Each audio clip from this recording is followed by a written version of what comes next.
Good afternoon, Your Honors. Very nice to be back here again in person. Yes. And my condolences as well to Mr. Clayman. He was a very, very worthy adversary.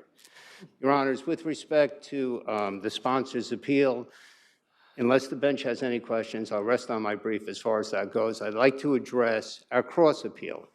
Now, part of the somewhat interesting motion that the sponsor made was to bar us from, I don't even know how to explain it, to indirectly amend our complaint. Now, Which you never officially asked to amend, but Judge Sherwood, I think, treated it as deemed it as an amendment, a request for amendment? That's right. I mean, what we had here, paragraph 64 of the complaint, listed the 11 or 12 most dangerous conditions that the Zimmerman report found.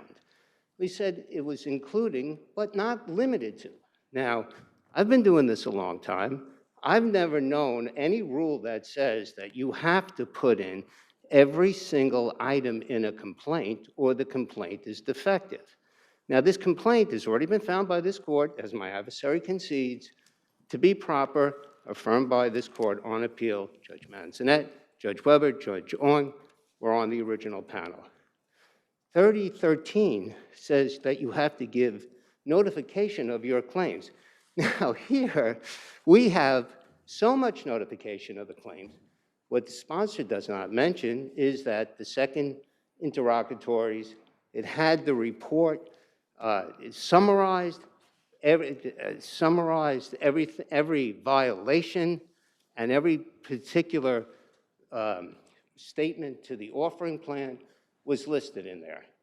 So, and what puzzles me is that you only responded to the second set of interrogatories. You were responding to questions being put to you, and then the court struck your responses. Am I correct? Is that what happened here? well, it didn't strike the responses so much, but just said that we were limited. I mean, the way that I read it is that we were limited to the 11 claims that we listed in paragraph 63 of the complaint, which again, what's the purpose of discovery?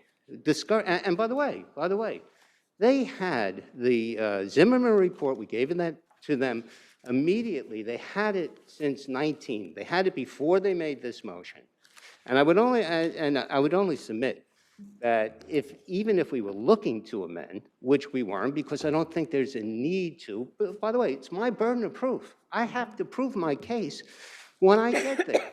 So these different attempts to try and knock us out for the fourth time. It's not like you're pleading a slip and fall outside of the complaint, right? I mean, this is all the building. Everything's still within the building. That's correct, Judge. That's correct. So in any event, Your Honors, I would ask you, please, to just modify to the extent that denying the motion in total. Thank you. Thank you.